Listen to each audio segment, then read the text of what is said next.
James Lim is a Malaysian artist and foodie who loves plein air and, you guessed it, painting great food.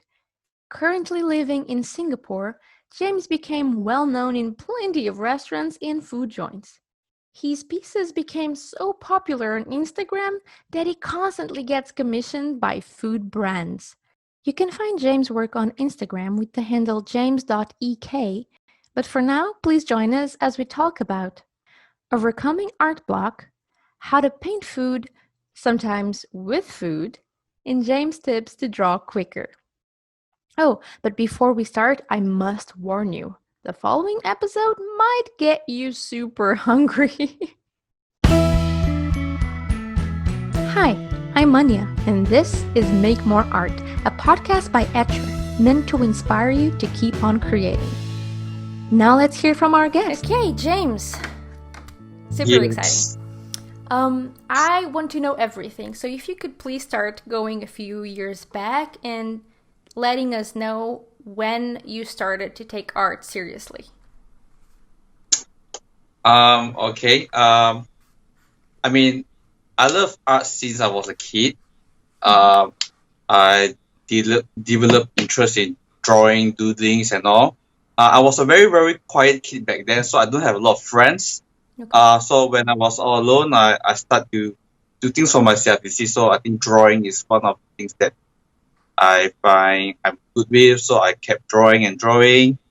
My parents just sent me to art classes and all. But then I found out that when you're good at drawing, at let's say your kindergarten homework and stuff, I start making friends because like, dude, you can draw that chicken so good, and this is a cow, and all the farm animals, right? So that's start making friends, and they will ask you to draw stuff for them, Aww. and yeah, and eventually I grew up studying. I'm a major in animation, so I studied 3D animation, and shortly after graduated, I was working as a 2D animator. Mhm. And all of that in Singapore? No, I was from Malaysia. Malaysia. So everything, all of that is in Malaysia. Yeah, everything's back in Malaysia.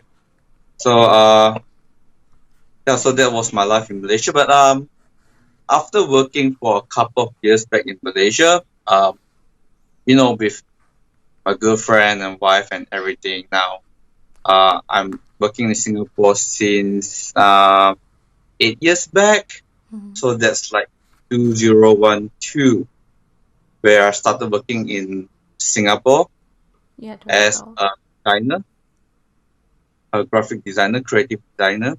Okay. And since I'm here like alone, I don't have a lot of friends.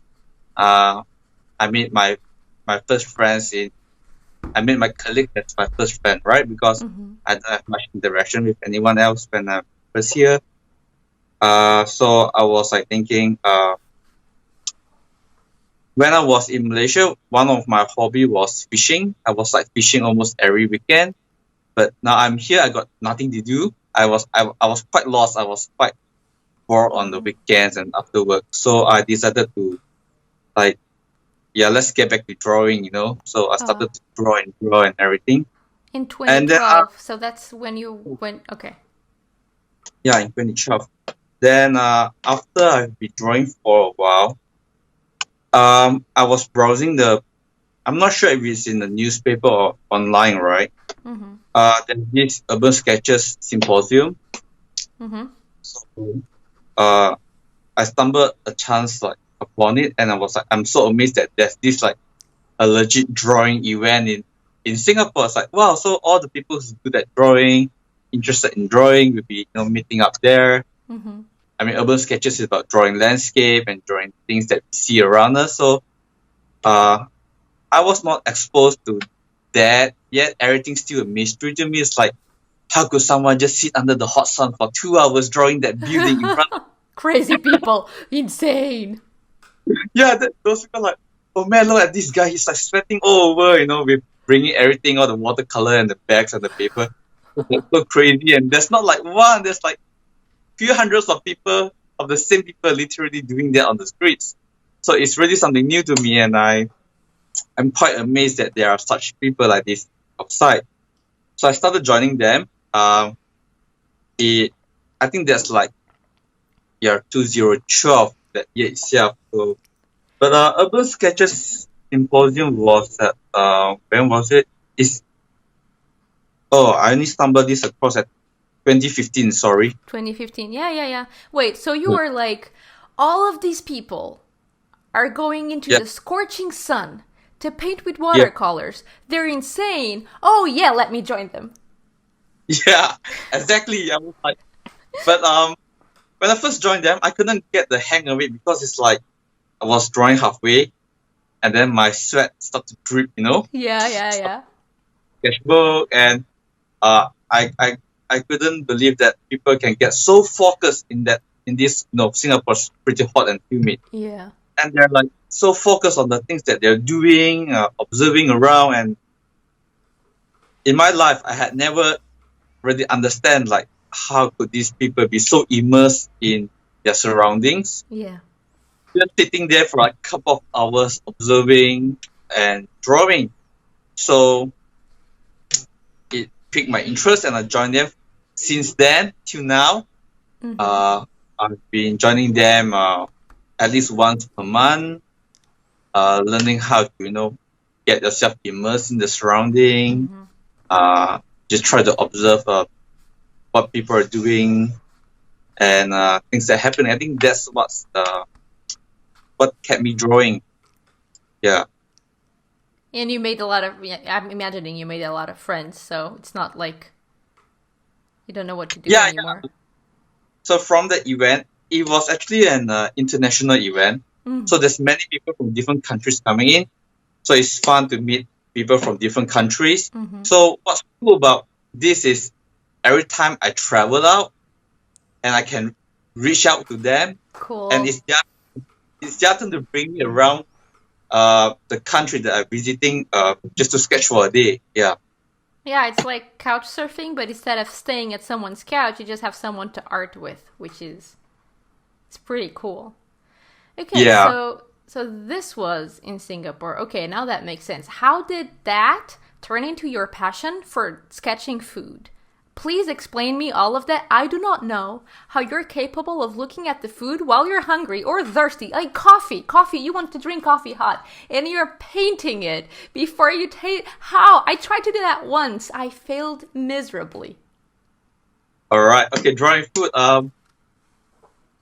Coincidentally, it was actually so I was like seeing, you were drawing under the hot sun, or it's sweating, it's crazy hot, or if you don't have a chair, you don't have a proper table and setting to draw outside, right? Yeah.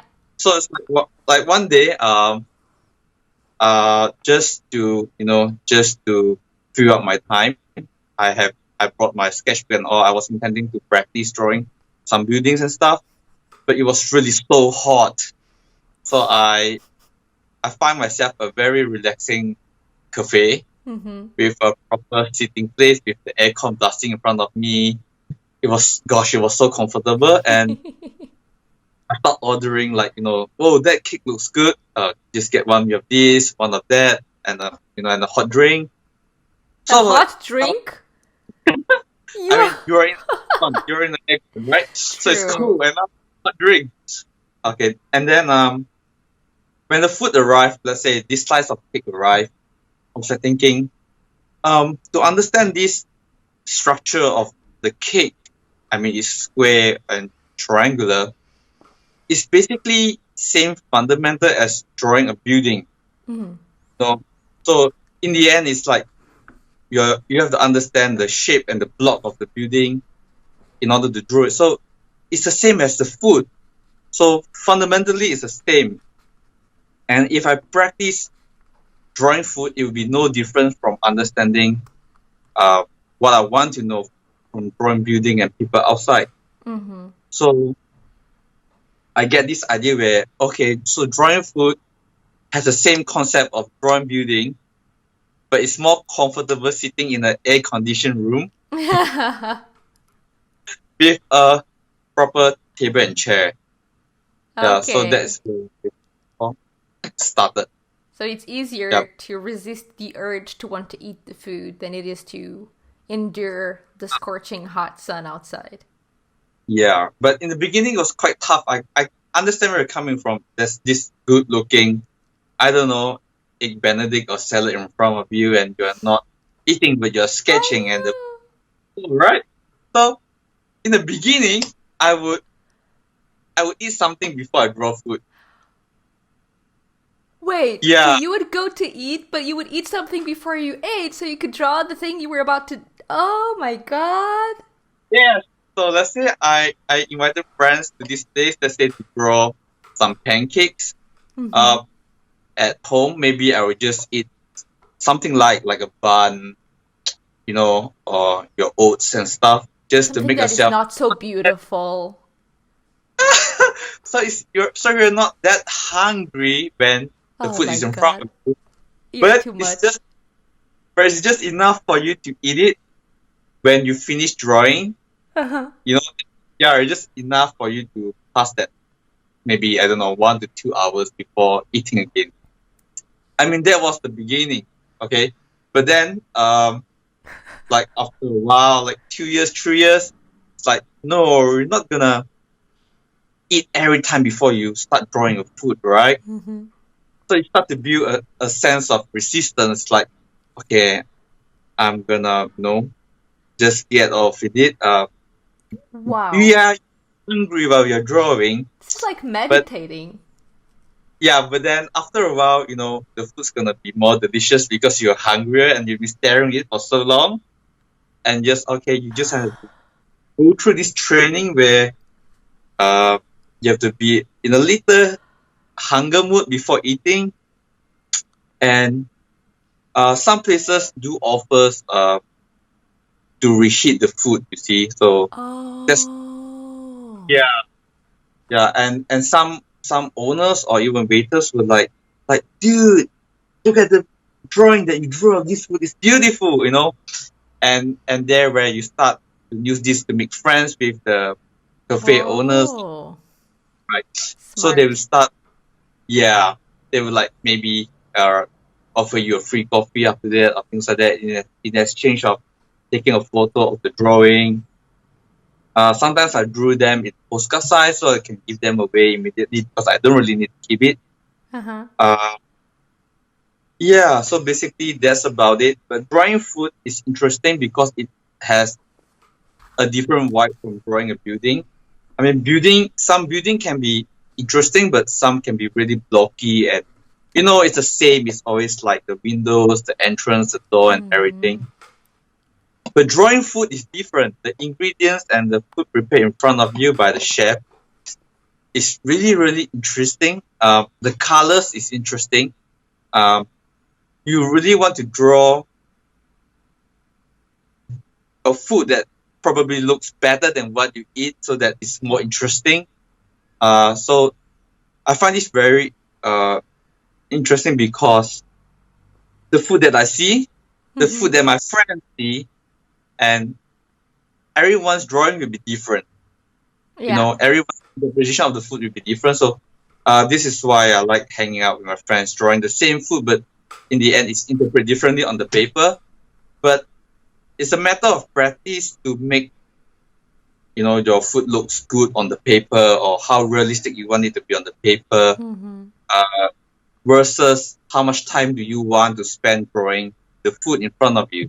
Yeah, that is a how okay. I have like two or three questions. First of all, great tip to get free coffee or free food out of cafes. I'm gonna try it and I'm gonna eat before I go to the cafe. That's okay, that's wise advice here. Thank you. I Right? I'm a gluten. Welcome. Every time I go out to eat something, I'm a mess. I just can't. I start drooling all over the food and I'm like, no, I don't want to try this anymore. I just want to eat it. But good tips. So how long on average, just curious, do you spend drawing the food? I mean, if it has ice cream or anything that melts. Oh, ice cream. All right. Wait, have you finished your question? No, just go ahead. I this is my way of asking questions. I just start rambling and go nowhere. So please elucidate me. Right. So, I have to admit, not every food that I draw, I will draw to the end and start eating. Mm-hmm. But point where you have constantly draw so much food and you can't get the hang of like how to draw our local food, let's say a bowl of noodles or a toast, for example, you kind of had it in your mind already. Mm-hmm. So once you have blocked, like draw halfway through it, I will start nibbling on my food already.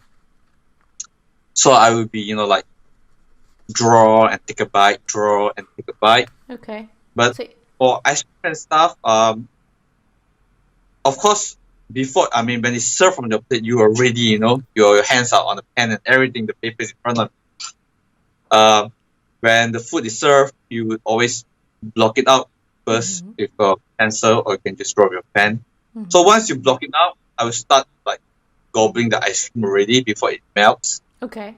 But you just have to remember the color, how does the texture looks like. Yeah. Sometimes I take a photo before I start Uh-huh. eating. Yeah. Friends. But most importantly is I try to translate what I taste onto my drawing. Oh, how did you do that?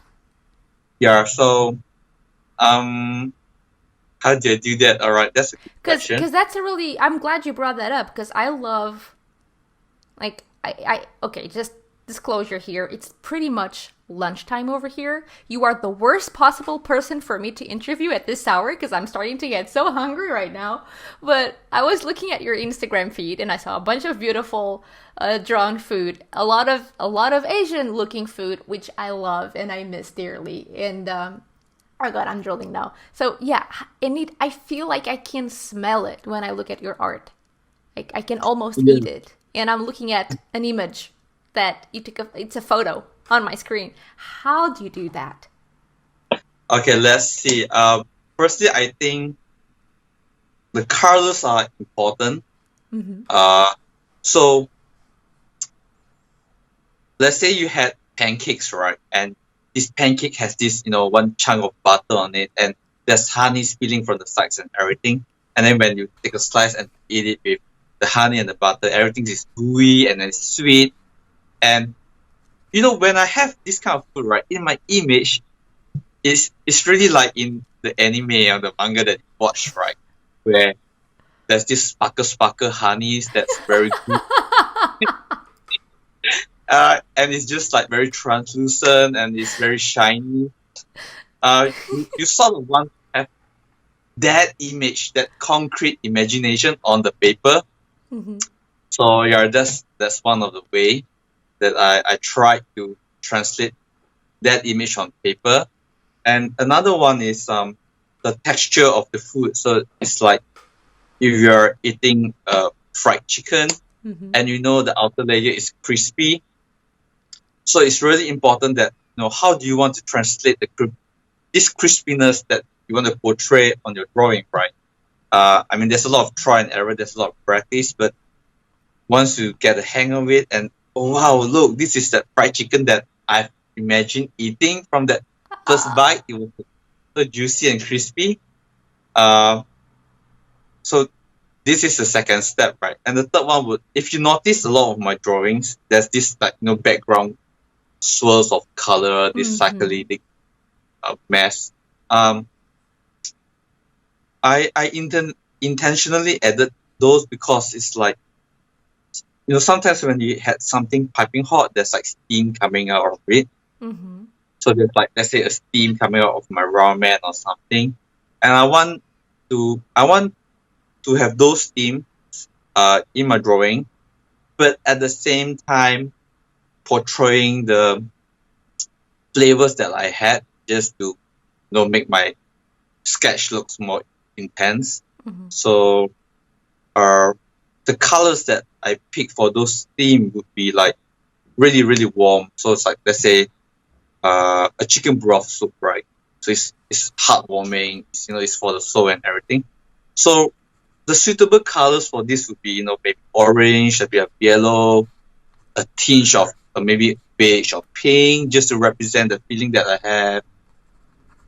So these are the sorts of things I want to portray when I drew a food that I add, just to show people the taste and the feeling for the food that I have. Mm-hmm. Back to your question, it really depends on how much time I have. So for an hour lunch, I usually took maybe 30-40 minutes for an A5 sketch. It's not very big at all. But sometimes I play hooky. Please do not tell my boss. I hope my boss does not see this video. And I might drag my lunch to 1.5 or close to 2 hours when I have no meetings after that. So the more time I have, I can do it a little bigger and a little bit more detail on the sketch that I want, so it would look nicer. Yeah. Boss, if you're listening to this, don't be mad. It's for art. It's for a good cause. We need this in our lives. Yeah. I hope he agrees to it. He will agree to it. Just look at the art, and you'll be drooling, and you'll be eating food, and everybody. I mean, I get so happy when I see your art. Everybody should see more of your art. You're still working as a designer, right? So from when the job that you got when you moved to Malaysia to Singapore. The same job. Same job. So yeah, you're like exceptional employee. Of course, no one cares if you take a little bit more time for lunch. Oh my god, like 1 hour 45 minutes drying, and then you just eat it in and oh my god, you're my new hero.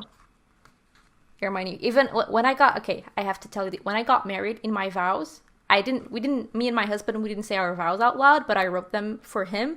And somewhere in my vows, I have something saying, I will not share my food with you. Like, I'll do everything for you, but my food, just don't touch it. So it's like, you're able to absorb your food, draw it, and then eat it. That's discipline right there. I really admire you, Mr. James.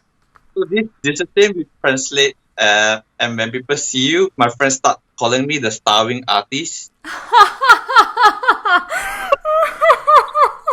Basically, this guy here has to starve before he eats, So yeah. We have the title of our interview today: the true meaning of starving artist. Yeah. I have to write this down. Starving artist. Oh my god, this is hilarious. And sometimes you draw with coffee as well, right? How do I say it? Copy a song? Sorry? Terrible. Okay, I did terrible. How do you say the coffee name? It's called Kopi O Kosong. Kopi O Kosong, okay. I was trying to remember. It's a local name for long black. Oh. Yeah. Yeah, I was curious because we are working in this book together at Etchr Lab, and you're one of our artists, and you have beautiful art there. Because the book. So for context for our listeners, the book, we have 10 artists in the book, and each artist is taking us through a very sensorial experience through their town. And James, your experience, you don't only draw food in the book, by the way. You have food and you have places, and you do mention that you like to draw after having coffee or while having coffee. I know that you sometimes draw and paint using the coffee itself, and I really like that the tour you gave us through your town is very, I can smell it. So just like your art, I can smell it. I can smell the coffee. I can see it. Even when you're portraying buildings, you feel like you can smell the food there. It's just so amazing. Maybe it's because I'm a glutton, but anyway. So yeah, do you want to tell us a little bit about that, about drawing with coffee and portraying your city through art? All right. So let me get this straight. We are not gluten, but I guess we are foodies. So we appreciate good food and all the food that's prepared in front of us. Amen. Yeah. So Singapore is a food haven. All right. Mm-hmm. It has a lot of local dishes, and there's a lot of different kind of cultures, different kind of races and origins boil up this country. You have all sorts of food, like there's Indian cuisine, Chinese cuisine, Western cuisine, Italian, Japanese, everything is here. But what I want to highlight is, like, from the sketch that is in the book, is actually our very local hawker food. So hawker food is cheap and good. All right. It's delicious, Mm-hmm. and uh, I really like drawing our local hawker food because it's really very easy to how do I put this into words? I like to make my connections with the hawker owners. Mm-hmm. Uh, be friendly with them, and they have a very deep history on the food that they are selling. So let's, for example, maybe we have this food called laksa. Do you know what laksa is? No, I do want to know though. Please continue. Okay, so laksa is this spicy and sour broth noodle Mm. with prawn paste in it. Okay, there's many kinds of laksa. There's so many varieties, but basically it's like a Chinese curry noodle. Oh my god, I'm drooling. Okay, and some stores has a history of maybe 3 or 4 generations like serving the same food. Mm-hmm. So it's very interesting, and they have built up a fame and name for themselves. So when you can have their food, it's like wow, these foods the recipe is invented by his great great grandfather or something, and they've preserved the recipe to like the 4th generation, and this guy is still selling it. So this flavor might or might not change since like I don't know 40, 50 years ago. Mm-hmm. Um, and when you eat it and draw it, and then you kind of able to relate like what's happening behind this bowl of noodles. And if you want to know more, I initially show like my drawing to this owner. It's not because I want to show off that look I can draw your food so good, but I just want to show that how I appreciate that I spend time drawing this food because I think it's really really worth Mm-hmm. having this in my sketchbook. And then that's where clicks happen, like he and me are immediately able to connect to Mm-hmm. some sort of common interest, and he would start to share, this has been invented by my great grandfather and things like that. The history Wow. behind it. So the heritage and the culture behind that bowl of food is actually pretty heavy. Mm-hmm. It has a very rich culture behind it, despite being a very simple looking bowl of noodle. And that's the kind of record I want to keep in my sketchbook and to show the world that what I have, right? Mm-hmm. Uh, Back to your question. What was the question again? I was a bit And lost in the track. Sorry. I was talking about I was asking you about how it to tell me more about painting with coffee, and then Yes. the other question you already addressed. Just yeah, so coffee. Okay. So when I'm in, I was drawing, right? You want something that you be able to sit like for 1 hour and 2 hours. So of course, definitely the answer to go is a cup of coffee. Mm-hmm. You wouldn't want to leave your orange juice there for like 1 to 2 hours before drinking it. Mm-hmm. And after having coffee for so many years, I kind of get addicted to having coffee. It's just like a regular to go anywhere, anytime. A black coffee will be suitable and perfect for everything. So I agree. let me answer your question on kopi or kosong, right? Mm-hmm. So it's actually kopi or kosong is a combination of different culture and language in one word. So it's very interesting, Oh. right? So kopi is coffee in Malay, Mm-hmm. so it's kopi, Mm-hmm. right? O, I think it's from a Chinese dialect. I'm not sure if it's from Hainanese or Teochew. O means like no milk, no milk. Okay, no milk. Because the local coffee here, we if you just order like a cup of coffee, the coffee comes with, I think, like it has condensed milk inside, it has evaporated milk inside, it has sugar Oh. inside. So it's pretty sweet and milky. Okay. So kopi o kosong means empty in Malay. So means Okay. no sugar. Yeah. So it's like But coffee, there's no milk, no sugar. Therefore, yeah, black coffee. kosong. So looking back at all of your journey, so you picked art when you were a kid, you kind of dropped it, you did your degree, then you moved and you're working full time as a graphic designer, and now art is your hobby and you're pretty good at it. So looking back at it, what would you consider that was your biggest struggle art wise? The biggest struggle would be what they call the uh mind block, art block, Yes, where art block. right where there's one day you have just lost sense of, there's no idea coming in, there's no inspiration coming in, Yeah. uh, and it's one of those very bad days where like you couldn't draw well. Mm-hmm. I mean, yeah, it happens to everyone, I guess. I think every artist has this drawback of, you know, what I mentioned just now, Mm-hmm. because they are either too limited on what they have on mind, Mm-hmm. or they are like really burnt out from what they're doing. So these two are the biggest obstacles that I have for these past few years. Uh, I think to clear those art blocks, Mm-hmm. there's a few things that we can do. Okay. Uh, One of them is to really explore as much uh, drawing techniques or materials that you have not explored before. So Okay. one of them was actually drawing with coffee, because Aha. like one day you just don't know what to draw anymore, or the food in front of you that I drew is like, it just doesn't look very good, Mm-hmm. because you have bad hands that day or for some reason. So you have to change a certain approach or a new angle for a new inspiration.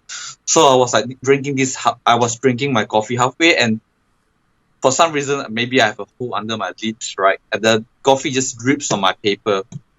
And I was like, God, like, this drop of coffee just spoils my drawing. And I was trying just to, why not just embrace what's happened and just go further with it? Because, negative plus negative is positive. Mm-hmm. So I was like, all right, since I have a drop of coffee here, why not just paint the rest with coffee, and let's see what comes after it. So I must admit, in the beginning, on that first piece, drawing with coffee, uh, it's not as good as I thought it would be, but Okay. I got impressed of it as, look, I did something new. I knew something out of the norm to draw, to sketch today.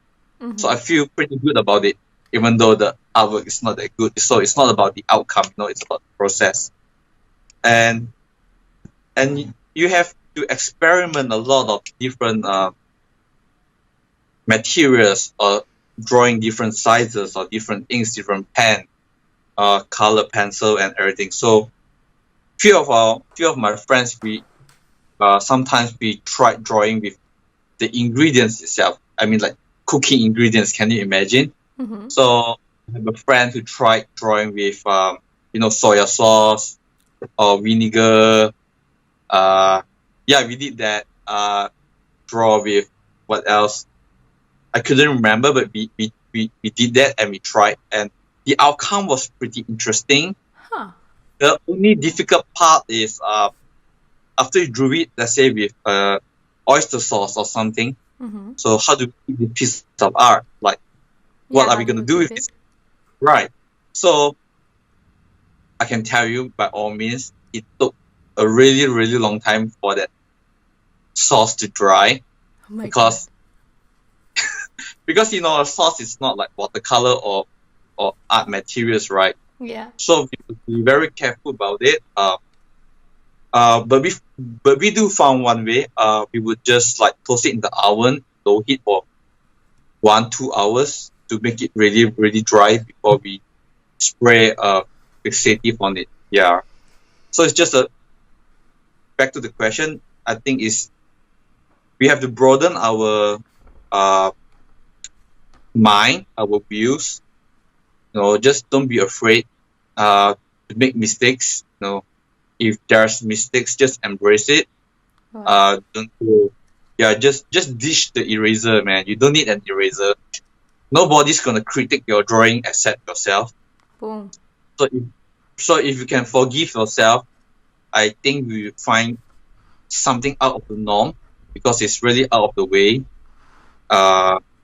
You learn more to forgive yourself, but doing that too many times would really make you to lack of doing a proper one. So have a bit of discipline. Yeah. Wow. Okay, I'm ready to go and have lunch immediately, but before I go, I want to ask you, what's your favorite food and have you ever attempted to sketch it or any other food? Please share your art and stories with us in the comment section of the post associated with this episode at etchrlab.com/James. That's etchrlab.com/James. Like the podcast? Help us support the show by subscribing and giving us a 5-star rating and review on Apple Podcasts at etchrlab.com/go/Apple. See you in the next episode, and until then, let's make more art.